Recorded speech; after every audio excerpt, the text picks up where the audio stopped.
Ladies and gentlemen, the President of the Republic of the Philippines, His Excellency Ferdinand R. Marcos Jr.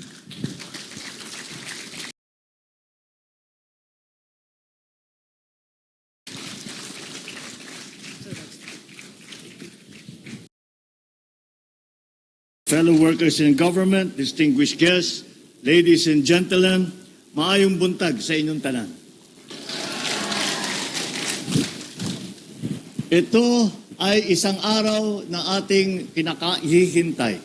Sa umagang ito ay pinapasisinayaan natin ang Mahayag Dam, isang major diversion structure para sa Salug River Irrigation System in Zamboanga del Sur.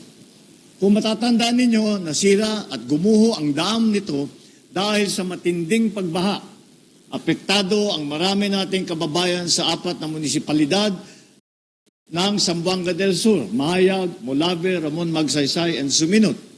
Sa pamamagitan ng proyektong ito, inaasahan natin mas mapapabuti ang water diversion, irigasyon, at iba pang gawain pang-agrikultura ng rehiyon. Makakatulong din ito sa pagbawas ng baha at sa pangkalahatang seguridad ng mga tahanan at kabuhayan dito sa Zamboanga del Sur. Hinati ang higit 3,100 magsasaka at ang kanilang mga pamilya ang makikinabang dito sa ating proyekto na ito.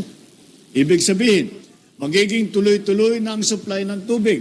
Hindi lamang mapaparami ang inyong mga ani, mapapanatag din kayo na matutugunan ninyo ang araw-araw ninyong pangangailangan. Sa panahon naman ng tag-ulan, mas magiging handa at ligtas ang mga komunidad. Kasabay ng paglagay nitong dam na ito, nagbigay din tayo ng 20 solar powered pump irrigation project or SPIP sa 635 magsasaka sa rehiyon.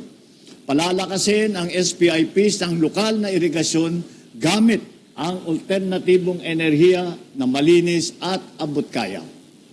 Upang matiyak ang maayos na operasyon ng ating mga SPIP, pangangasiwaan ng mga Irrigators Association at pamamahagi at paglilinis ng tubig.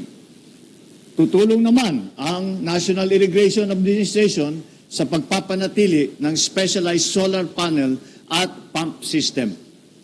Dahil kumukuha ito ng enerhiya mula sa araw, hindi ninyo na kailangan gumastos sa krudo o kuryente. Nakakabawas din ito sa carbon emission na nagpapalala ng polusyon. Higit sa lahat, pinapalakas nito ang seguridad ng pagkain at kabuhayan ng ating mga magsasaka at ng buong bansa. Sa pagsasaayos ng Mahayag Dam, hindi lamang tayo nag-iimbak ng tubig, nag-iimbak din tayo ng pag-asa at magandang kinabukasan. Kailangan mo pong maunawaan ng ating mga kababayan dito na ang ating ginawa rito ay nung nasira, itong dam na ito, hindi po natin basta't binalik yung dati. At ang ginawa natin ay mas malaki na at mas maganda na upang ang nangyari po kasi dito na erode, na dumaan yung tubig sa ilalim kaya't nasira, bumagsak.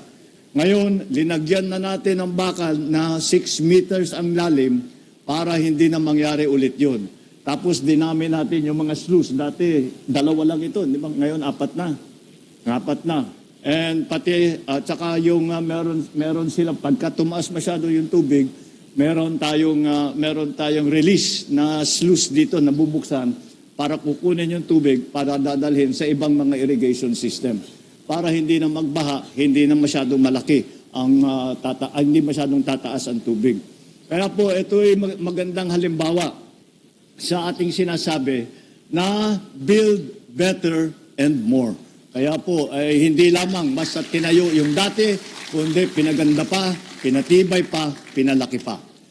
Makakaasa po kayong patuloy ang administrasyong ito sa pagbibigay sa ating mga magsasaka ng mas mabilis na access sa ganyan sari-saring teknolohiya, sa sari-saring pagsasanay, suporta pa para umangat at maging mas maginhawa pa ang inyong mga buhay.